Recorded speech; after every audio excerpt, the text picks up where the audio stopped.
बहुत समय पहले एक छोटे से गांव में रामू नाम का गरीब किसान रहता था। उसका परिवार नहीं था। वह अकेला ही अपनी झोपड़ी और छोटे से खेत में मेहनत करता। दिन रात पसीना बहाकर भी उसकी फसल अक्सर खराब हो जाती। लोग कहते थे कि उस खेत में किसी चुड़ैल का साया है, लेकिन रामू ने कभी इन बातों पर ध्यान नहीं दिया। एक साल बारिश बहुत कम हुई और रामू की फसल सूखने लगी। भूख से परेशान होकर उसने सोचा, अगर इस बार भी कुछ नहीं होगा तो मैं बर्बाद हो जाऊंगा। उसी रात वह खेत में हल चलाने गया।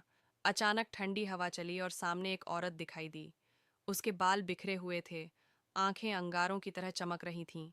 रामू डर गया, लेकिन हिम्मत जुटाकर बोला, तुम कौन हो? औरत हंसते हुए बोली, मैं इस खेत की रक्षक चुड़ैल हूँ। जो भी इस खेत को अपना कहता है उसका इम्तिहान लेती हूँ। रामू कांपते हुए बोला, मैं गरीब किसान हूँ, मेहनत करके जीना चाहता हूँ। बस मेरे खेत की फसल को बचा लो। चुड़ैल कुछ देर सोचकर बोली, ठीक है, अगर तुम 3 शर्तें मान लो तो तुम्हारा खेत हर साल हरी भरी फसल देगा। रामू ने सिर झुकाकर कहा, बताओ तुम्हारी शर्तें। पहली शर्त थी कि वह कभी लालच नहीं करेगा। दूसरी, खेत में झूठे वादे नहीं करेगा। तीसरी, हर फसल कटने के बाद एक हिस्सा भूखों और जरूरतमंदों को देगा। रामू ने बिना सोचे समझे हामी भर दी। चुड़ैल ने अपने हाथ से मिट्टी उठाई और खेत में बिखेर दी। अगले ही दिन खेत में हरियाली फैल गई। पौधे ऐसे उगने लगे जैसे बरसों की बारिश हुई हो। पूरे गांव वाले हैरान रह गए। रामू की मेहनत रंग लाई और पहली बार उसे भरपूर अनाज मिला। रामू ने वादा निभाया, गांव के गरीबों को अनाज बांटा और खुद सादगी से जीवन बिताता रहा। अब वह खुशहाल हो गया था, लेकिन धीरे धीरे उसके भीतर लालच पनपने लगा। वह सोचने लगा, अगर चुड़ैल मुझे और ताकत दे तो मैं पूरे गांव का मालिक बन जाऊं। एक रात वह फिर खेत में गया और चुड़ैल को पुकारा।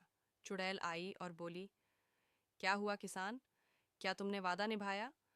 रामू झूठ बोलते हुए बोला, हाँ, मैंने सब कुछ वैसे ही किया जैसा तुमने कहा था, लेकिन मुझे और ताकत चाहिए। चुड़ैल गुस्से से हंस पड़ी, तुमने मेरी तीसरी शर्त तोड़ी है। भूखों को दिया जाने वाला हिस्सा तुमने छुपा लिया। लालच ने तुम्हें अंधा कर दिया। इतना कहते ही खेत की सारी हरियाली गायब हो गई।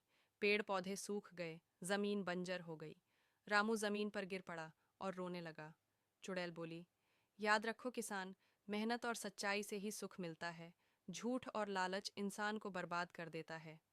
रामू ने अपने किए पर पछताया, लेकिन अब बहुत देर हो चुकी थी। गांव वाले कहते हैं कि उस दिन से वह खेत आज तक बंजर है।